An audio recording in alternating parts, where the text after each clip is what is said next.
नमस्कार मित्रांनो, मुंबईमध्ये बिनजोड शर्यत प्रकार प्रसिद्ध आहे, महाराष्ट्रभर प्रसिद्ध आहे. आपल्यासोबत आहेत संदीपभाई माळे. नमस्कार. नमस्कार. किती वर्ष आहे तुम्ही बैलगाड्यात? मला तरी वाटतं आता मला झालं 46 वर्ष. बर. हां, तर मी वयाच्या 5-6 वर्षापासून शर्तीमध्ये आहे. होय. घाटावरचा म्हणजे पश्चिम कुठला गाव नसेल तिथं मी गेलो नसेल आतापर्यंत. कितवी पिढी आहे तुमची? आता ही आमची 4थी पिढी. चौथी पिढी. म्हणजे 4 पिढ्या, म्हणजे भरपूर मोठा इतिहास आहे. आता आपण एकंदरीत आत्ता बैलगाड्याची स्थिती चालू आहे. बऱ्याचशा लोकांना काय काय चर्चा होती, साधक बाधक. तुमच्या दृष्टीनं कसं आहे बैलगाडा क्षेत्र आत्ता चालू? बघा, बैलगाडी क्षेत्र पहिलेच आणि आता खूप फरक आहे. पहिला कॅमेरे नव्हते, सोशल मीडिया नव्हती, तुमच्यासारखी लोकं नव्हती, तोपर्यंत बैलगाडी क्षेत्र लोकांच्या घरापर्यंत पोहोचला नव्हता. आता सोशल मीडियामुळे आणि यूट्यूबच्या माध्यमातून महिलांना एवढा आवड नव्हती. पहिला महिलांच्या डोक्यात काय होतं का बैलगाडी क्षेत्र म्हणजे भांडणाचा विषय, पण आता ते पण रोज टी व्हीवर बघायला लागले.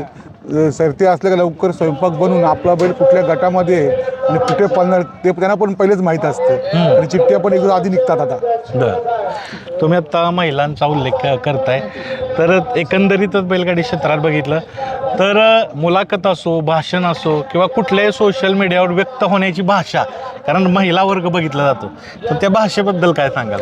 हे बघा, प्रत्येकाने बोलताना एक गोष्टीला भान ठेवला पाहिजे का आपण सोशल मीडियावर बोलताना सगळीकडे प्रसिद्ध होते. त्यामुळे आपल्या आया बहिणी पण आपल्याला बघत असतात आणि दुसऱ्याच्या आया बहिणी बघत असतात. जेणेकरून बैलगाडी क्षेत्राला कुठे डाग लागेल असं काही गलिच्छ कोणी बोलू नये. आणि याच्यामध्ये असा विषय होतो का लोकांना आपण सांगत असतो का बैलगाडी सुधारला आहे, आमचा बैलगाडी चांगला आहे, आणि आपण एकामेकाला जरी मोबाईलवरती किंवा सोशल वाईट बोललो तर मग लोक तेवढी आपली इज्जत नाही करत. ते लोक तेच बोलणार का अजूनही लोक सुधारले नाही म्हणून. बरं, बंदीचाही काळ तुम्ही जवळनं बघितलाय, तर बंदीचा काळ आणि आत्ता काळ, म्हणजे बरीचशी लोक म्हणतात की काय काय गोष्टी अशा होत्यात की आपण बंदीच्या जवळ चाललोय. काय सांगाल या वाक्याबद्दल? बंदीच्या काळामध्ये माझ्यावर पण 2-3 केसेस असतील. माझे परम मित्र आणि मोठे बंधू पणे जगन्नाथ फडके साहेब, त्यांच्या तुम्हाला सांगायचे 2-3 केस याच्यावर पण असतील. तेव्हाची लोक बंदीच्या काळामध्ये पोलिसांना चुकून शर्ती करायच्या, पोलीस आले का रानावनात फिरायचे, उसात घुसायचे, जंगलात घुसायचे. ते आपण हळूहळू नितीनाबा शेवाळे असतील आणि त्यांची पूर्ण टीम असेल आणि आमची मुंबईची टीम असेल आणि आपले गोदगे साहेब असतील, टाकळकर साहेब असतील, त्या सर्वांनी मिळून एक मोठा लढा दिला आणि सर्व पक्षाच्या आमदार खासदारांनी सपोर्ट देऊन हा शर्तीचा खेळ आपण चालू केला.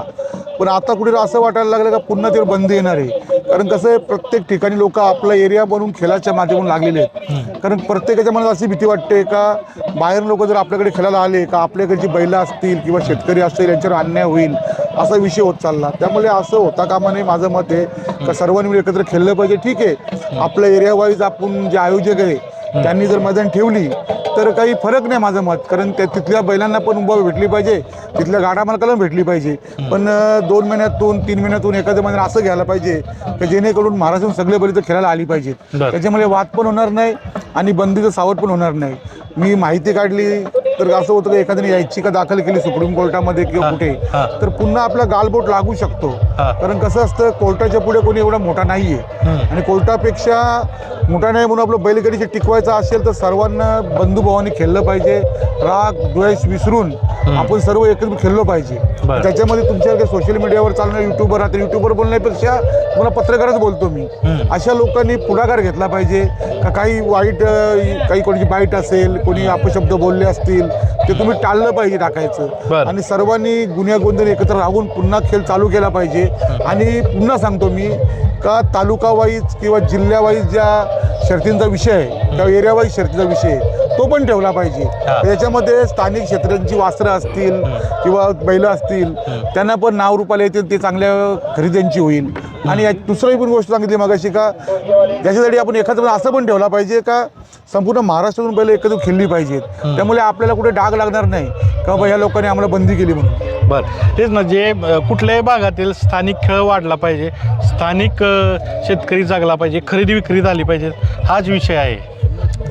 कसं आहे बघा, समजा आम्ही मुंबईकर आहोत किंवा काही पुणेकर आहेत किंवा काही पश्चिम मोठे शेतकरी आहेत, त्यांच्याकडे काय लोकांकडे पैसा पाणी असेल तर ते पळणारी वस्तू नावासाठी घेतात. आणि ज्या पळणारी वस्तू ती कुठली पण असू दे, कुठल्या एरियातली पण असू दे, ती पलते म्हणून लोक घेतात. त्यासाठी आपण पण शेतकऱ्यांनी चांगल्या वस्तू तयार केल्या पाहिजेत, गतीच्या केल्या पाहिजे, आपली पण खरेदी होणार आहे. विषय कुठे राहतो, मी एक बघितलं गोष्ट का आपला शेतकरी इथला स्थानिक आणि उत्तरमध्ये शेतकरी आहे, याच्यामध्ये एवढा फरक आहे. शेतकरी बोलण्यापेक्षा बैलगाडा मालक, काय फरक आहे? एवढा फरक आहे का आपल्याकडे एखादा वासरू चांगला पळायला लागला तर त्याच्या शेजारी काय करतो, ए बाबा गटाला 5 झालाय, तू विकू नको, तुला 15 लाख येतील. अरे शेमीला गेला, तू विकू नको, तुला 25 लाख येतील. जर फायनलला गेला डायरेक्ट सांग विकू नको, तुला 51 लाख येतील. तर तिकडे शेतकरी काय करतो, जेवढे पैसे टाकलेत ना ते 4 पट आले, विकून तो मोकळा होतो. म्हणजे व्यवहार करताना व्यावहारिक झाला ना तर इथले शेतकऱ्याचा जो विषय आहे तो पण संपून जाईल. ही सगळी चर्चा करतोय. आता बैलगाड्याचं भविष्य कसं पाहता? कारण तुम्ही एका जबाबदार पदावर आहे, एकंदरीत भविष्य कसं पाहता? बघा, बैलगाड्या खूप मोठा आता हायटेक जमाना आला आहे. आज पश्चिम महाराष्ट्रामध्ये युवा संघटना आहे, त्यांनी पण चांगला पुढाकार घेतला आहे. सगळी नवीन पोरं एकत्र आलेली आहेत आणि माझी तर मनापासून इच्छा आहे का जुनी संघटना हळूहळू वय होत गेली, म्हातारी होत गेली. मी त्यांना म्हातारी नाही बोलत, सगळी जवानच आहेत, पण युवा संघटनेने चांगला पुढाकार घेतलेला आहे. त्याला तुम्ही शुभेच्छा दिल्या आहेत का युवा संघटना एकत्र येऊन चांगला बैलगाडीचे टिकू शकतात. पण याच्यामध्ये जरी आपण युवा असलो तरी आपण मोठी लोक असतील, त्यांनी काही सल्ला दिला, त्यांचं कुठे मानपान झाला पाहिजे, कोणाचा अपमान होईल असं कोणी वक्तव्य केले नाही पाहिजे. आणि आम्ही तर पहिल्यापासून मुंबईकरांनी सांगितलं आहे त्याची पश्चिम महाराष्ट्र युवा संघटना आहे, त्याच्या पाठीशी आम्ही ठामपणे उभे आहेत. माझ्या बाजूला पनवेलचे अध्यक्ष बसलेले, त्यांना त्या दिवशी आम्ही निर्णय घेतला आणि त्या दिवशी राहुल पाटलांचा विषय होता, पेलवानचा विषय होता, तेव्हा आम्ही राहुल पाटलांना बोलून सांगितलं का आपसमध्ये भांडून काही फायदा नाही आहे. आणि राहुल पाटलांना आम्ही सांगितलं की तुम्ही एवढे चांगल्या बैलगाडी मालक आहात, तुम्ही चांगली शर्ती करता, तुमच्या बैलांनी नाव महाराष्ट्रामध्ये केलं आहे, तुम्ही पण आमच्याबरोबर आलं पाहिजे. म्हणून आम्ही सर्वांनी मिळून त्यांना सर्वात मोठं पद दिले. सर्वांना विनंती करेन का हा शाब्दिक वाद किंवा बैला शर्तीप्रवाद ठीक आहे, पण एकामेकाचा जीव जाण्यापर्यंत भांडण करणे किंवा कोणाचा अपमान होईपर्यंत एकाने शिवीगाळ करणे हा आपला बैलगाडी क्षेत्र नाही आहे. पहिलीचा बैलगाडी क्षेत्र आहे ना, मी तुम्हाला सांगतो, उदयाचे वडील असतील JP पाटील किंवा अंधार आप्पा असतील आणि किंवा पुण्याची जुरी मंडळी त्यांचे आबाचे वडील असतील, यांना मी डोळ्यातनं बघितलंय शर्ती खेळताना, गाड्या पळवताना. त्यामुळे कधी आता असं वाटतं का ती माणसं कशी होती ना आताची कशी आहेत. मी दोष देत नाही, पण नवीन तरुण म्हणजे एकच सल्ला देईन का तुम्ही सर्वांना घेऊन चला, आम्ही सगळे तुमच्या पाठीशी राहू. बर, आता एकंदरीत तुम्ही सगळ्या सांगताय, संघटन चालवायचं असेल बैलगाड्यातील तर कुठली अवघड गोष्ट आहे? सगळ्यात अवघड गोष्ट एकच आहे, एकामेकाला समजून घेणं ही अवघड गोष्ट आहे. आपण जर एकामेकाला समजून नाही घेतलं तर ही गोष्ट कठीण आहे. आपलं दिसतंय का बा एखादा चुकीची गोष्ट करतोय किंवा तो बरोबर करत नाही किंवा याच्यामुळे आपला त्रास होईल, त्याला जागेवर बोलून दाखवलं ना आपण तर सर्वात सोपी गोष्ट आहे, कठीण गोष्ट काही नाही. पण नुसतं मीपणा केला आपण तर बैलगाडी क्षेत्र टिकूच शकत नाही. कुठल्या अशा गोष्टी सांगाल की तुम्ही राजकीय दृष्ट्याही ॲक्टिव्ह आहात, राजकीय पक्षातही एका मोठ्या पदावर काम करता, तर राजकारणातील जी पक्षीय भूमिका आणि बैलगाड्यातील भूमिका काय फरक तुम्हाला जाणवतो? बघा, राजकारणामध्ये मला असं वाटतं का राजकारण खूप कठीण आहे. तिथे आपण राजकारण करताना आपला प्रतिस्पर्धी लोक असतात, पार्ट्या असतात, ते तोंड देणं कठीण वाटायचं पहिला. आता असं वाटायला लागलं की बैलगाडीला तोंड देणं कठीण आहे. कारण का माहिती आहे का, आपलीच माणसं, आपलीच लोक, आपली जमीन ना, आपलीच सर्व प्रेक्षक, आपलेच बघणारे, आपलेच धरणारे, आपलेच सोडणारे, आपलेच ड्रायव्हर, एवढी लोक आपले असतात, मग आपसमध्ये वाद का? शोधलंय का कारण? याचं काय येतं? याचं कारण एकच आहे का एकामेकाचा गैरसमज, मी मोठा का तू मोठा, हा गैरसमज दूर झाला तर बैलगाडी क्षेत्र आणखी जो 20 वर्ष मागे होता तर सुखात चालू होता तर चालू शकतो. बर, सगळी चर्चा करतोय, आता मला ही सांगा की काय संघटनेत काम करताय, सगळ्या गोष्टी जवळ न बघताय, तर अशी कुठल्या गोष्टी सांगाल की बैलगाड्यात सांगितलं तुम्ही बऱ्याचशा गोष्टी की आता थोड्या गोष्टी काय काय अवघड झाल्यात, पण एकजूट जर राहायचं असेल तर काय केलं पाहिजे एकजुटीसाठी? बघा, एक वाक्य आहे, आम्ही राष्ट्रीय स्वयंसेवक संघामध्ये काम केलेलं आहे, त्याच्यामध्ये एक आमचं घोषवाक्य आहे, संघटन में ताकत, संघटन में शक्ती, संघटन में ताकत, संघटन में शक्ती, संघटन धैर्यशीलता, संघटन में समज. एकामेकाला घेऊन चाललो, एकामेकाच्या मान अपमान या गोष्टी जर नाही झाल्या तर आपण सहज चालू शकतो आणि संघटन टिकू शकतो. जर आपण एकामेकाला समजूनच घेतलं नाही आणि मीच मोठा मीपणा केला तर संघटन कधीच टिकू शकत नाही. संघटनेमध्ये काम करताना गोर गरीब श्रीमंत ताकदवान कमजोर यांना हाताशी धरून आपण चाललो तर संघटन टिकतं. सगळेच वाघ एकत्र घेतले तर शिकार कोणी करायची, सगळीच हरणे एकत्र घेतल्या तर गवत कोणी खायचं. तसं संघटन करताना सगळ्या प्रकारचे जीव आहेत त्यांना एकत्र घेऊन चाललं तर संघटन टिकणार आहे तुमचं. जी तुमची संघटना आहे त्यात तुमची फेर निवड झाली तर कधी आत्मपरीक्षण करताय का निवड झाली असेल असं तुम्हाला काय वाटते की मलाच का परत त्या पदावर काम करण्याची संधी दिली असेल बैलगाडी मालकांनी? आम्ही दुसरं एक नाव सुचवलं होतं. मला आयत्या वेळेला सांगितलं का भाई 2 वर्ष तुम्हाला झालेली आहेत, 3रा वर्ष पण तुम्ही राहा. याला कारण मला त्याने असं सांगितलं का तुम्ही आम्हाला घेऊन चालता, जोपर्यंत नवीन आपलं कोणी तयार होत नाही तोपर्यंत तुम्हीच राहा. आणि माझं एकच मत आहे, तुम्हाला माझी सर्व पार्श्वभूमी माहिती आहे सगळ्या गोष्टीमध्ये, साम दाम दंडभेद. पण ज्या वेळेला मी बैलगाडी क्षेत्रामध्ये जातो, मी जेव्हा मैदानात जातो तर मला आशिष पाटील बघा माझ्या बाजूला बसले अध्यक्ष, यांची माझी शर्यत होते. असे सगळ्या मित्रांची माझी शर्ती होतात. पण शर्यत झाल्यानंतर तू हारला का मी हारलो याचा द्वेष बाजूला ठेवून उद्या शर्यत कशी करायची त्याच्यावर विचार करतो. आणि काय असतं, गोरगरीब लोक शर्तीला आलेले असतात, त्यांचे 2 शब्द प्रेमाने बोला ना, त्यांना न्याय असेल तो न्याय दिला आपण तर ते लोक सगळे पाठीत राहतात. मुंबई संघटना मी छाती टोकून सांगतो, आज आमची मुंबई संघटनेसारखी संघटना संपूर्ण महाराष्ट्रात नाहीये. का? त्याला कारण असं आहे का आमची लोकांना वाटतात ॲग्रेसिव्ह आहेत, भांडखोर आहेत, पण जेव्हा संघटनेची गोष्ट येते तेव्हा आम्ही कुठेही तडजोड करत नाही. संघटनेमध्ये आम्ही बऱ्याच लोकांना बंदी घातली, बँड केलं, चांगलं जरा बैलगाडा केलं.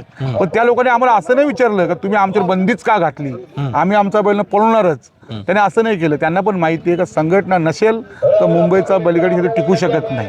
म्हणून आम्ही संघटनेमध्ये माझी निवड जी झाली ती मी सर्वांच्या प्रेमापोटी झालेली आहे. आणि प्रेमापोटी बोलण्यापेक्षा स्वर्गीय पंडित फडके साहेब असतील, मोहनजी राऊत साहेब असतील, मिलिंद शेठचे वडील असतील, आमचे मनोहर शेठ खानावळकर असतील, बनोजी तात्या असतील, यांच्या वागण्याचा आम्ही काही गुण बघून त्याप्रमाणे वागतो आम्ही. मी संघटनेचा अध्यक्ष असताना मी प्रत्येकाला सांगितलं तू चुप बस रे, तू चुप बस रे, तू गप रे. असं जर अध्यक्षांनी केलं तर सामान्य बैलगाडी काय बोलणार का नाही मागाचा कोणाकडे. पण मी स्वतः असं नाहीये, माझी टीम आहे, संघटित टीम जेवढी आहे ती आम्ही कुठलाही निर्णय घेताना छोट्यातल्या छोट्या व्यक्तीला विचारून तो निर्णय घेतो. नंतर आम्ही तालुका अध्यक्ष असतात त्यांना विचारतो, मगच निर्णय घेतो. आम्ही कोणी पदावर कोण आहे ते आम्ही बघत नाही. मी एकच बघतो का आम्ही बैलगाडा मालक आहोत आणि समोरचा बैलगाडा मालक आहे, कोणाच्या बैलावरती अन्याय होता कामा नये. बरं, आता संघटनेच्या दृष्टीनं हे झालं पदाचा किंवा काही गोष्टी सांगणं, पण सगळ्यात महत्त्वाचा पैलू आणि बघा ही चर्चा चालू आहे की संघटनेनं किंवा तुम्ही बैलगाडी मालक म्हणून सगळ्यात मोठी जरूरत आहे की बैलांसाठी हॉस्पिटल उभारणं. हो, मैदान होतात, बैलांसाठी प्रथम उपचार पाहिजे इथं मैदानात. तर त्या गोष्टी कसं बघताय तुम्ही? आता मुंबईमध्ये आमच्याकडे पैसे पण भरपूर बॅलन्स आहेत. बट पाटील 35-40 लाख रुपये आमचे जमा असतील. आता आम्ही 2 जागा बघितलेत, एक रायगडमध्ये बघितले, एक ठाण्यामध्ये बघितले. कारण आम्हाला काही झालं, मोठी दुखापत झाली तर आम्हाला शिरवलला आणायला लागतं. तर आमचे जे स्थानिक नेते, आमदार खासदार कुठल्याही पक्षाचे असो मंत्री, त्यांना आम्ही निवेदन देणार आहे आता थोड्या दिवसामध्ये. आणि त्यांच्या मार्फत आम्ही त्या जागेत हॉस्पिटलची उभारणी करणार आहे. त्यामध्ये काही पैसे कमी पडले तर आम्ही स्वतः संघटना टाकणार त्याच्यामध्ये. पैसा आमच्याकडे बघा, संघटनेमध्ये तुम्ही जर नियोजित जर चालवली ना तर तुम्हाला इन्कम पण चांगला होतो. आता प्रत्येक मैदानामध्ये आम्ही 5,000 घेतो, सदस्याचे आम्ही 1,000 रुपये घेतो. जवळजवळ 3,500-4,000 लोक आमच्याकडे जमा, म्हणजे संघटनेची माणसं आहेत. किती पैसे झाले ते. आणि आमच्याकडे लोक अशी एवढी चांगली आहेत ना, कालच एका हॉस्पिटलमध्ये लादी खराब होती, सटकत पाय, फक्त शब्द टाकला लगेच सांगितलं मी कोणी 5 मॅट देतो, कोणी 10 मॅट देतो, लगेच सॉल्व होतं. आणि बैलावरती आणि बैलगाडीवरती प्रेम एवढी लोक आहेत ना, एकदम भरपूर आहेत. आमचं एकच उद्दिष्ट आहे, एक बैलांसाठी ॲम्ब्युलन्स आणि हॉस्पिटल. बघ हे झालं का आम्हाला काही टेन्शन नाही मुंबईला. पण जिथं पैसा येतो तिथं थोडं पारदर्शकता गोष्टी, म्हणजे हा प्रश्न उपस्थित केला जातो किती काय म्हटलं तरी. तर हे कसं सांभाळतात? बघा, कुठली संस्था घ्या, संघटना घ्या, 2 तरी डोके असे असतात, त्यांना वाटतंच बाबा एवढा पैसा आहे, कुठे खर्च केला, काय केला. पण आम्ही रागावलो नाही. आमचे प्रवक्ते राहुलजी पाटील प्रश्न उपस्थित केला होता, त्यांना आम्ही समजून सांगितलं का बघा भाई असा असा विषय नाही. त्यांना पण समजलं ते. आणि त्यांना एकच सांगितलं, भाई कोणाचं सांगून हे करण्यापेक्षा तुम्ही आमचे बंधूच आहात, तुम्ही पण आमच्या संघटनेबरोबर या. काही नाही. आता त्यांना प्रवक्ते केलेत, आता जे कोणता हिशोब किती त्यांना पण दिसतो समोर. त्यामुळे जो आपलं पैसे हिशोब विचारेल ना त्याला लगेच हिशोब त्यांनी ताकद आम्ही लगेच ठेवलेली आहे. आम्ही कॉम्प्युटर घेतलंय, ड्रायव्हरनं हेल्मेट घेतलेत, आमचा हिशोब किती ठेवला. आमचे 2 पोरं आहेत, देवेश फडके आणि भूषण धुले, सर्व व्यवहार व्यवस्थित बघतात ते. चला जाता आता शेवटाकडे वळूया, कारण आत्ता मैदानात आलेत आणि बैल पळाय आहे. आता हे सगळं एकंदरीत पाहिलं क्षेत्र तर उंचावर गेलंय. जबाबदारी काय आत्ता? प्रेक्षकांची जबाबदारी, चाहत्यांची जबाबदारी आणि बैलगाडी मालकांची जबाबदारी. तर जबाबदारी काय आहे? बघा, प्रत्येकाने मध्ये येताना एकच लक्षात घेतलं पाहिजे का जे आयोजक आहेत त्यांना सहकार्य केलं पाहिजे. प्रेक्षकांनी बॅरिकेडच्या बाहेर उभं राहिलं पाहिजे आणि बैलगाडी मालकांनी मनामध्ये ईर्ष्या ठेवायची नाही का ह्या गटामध्ये याची गाडी आली का याला मी मारणारच, तर उद्या त्याने मध्ये परत तुमची मारणार.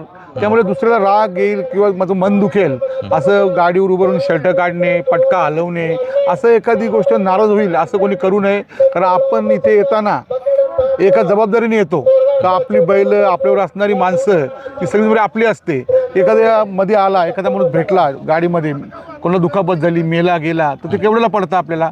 त्यापेक्षा प्रत्येक बैलगाडी मालकांनी एकच लक्षात ठेवायचं की जे आयोजक आहेत त्यांना मनापासून सहकार्य केलं पाहिजे. बस हेच, दुसरं काय नाही. जर एकामेकाला सहकार्य केलं तर हा बैलगाडी क्षेत्र खूप उंचावर जाईल. मित्रांनो बघा, काय काय गोष्टी एकदम परखडपणे मांडल्या. चांगल्या गोष्टी आहेत त्या घ्या आणि व्यक्त होताना जी संविधानिक भाषा आहे तेच वापरा. धन्यवाद.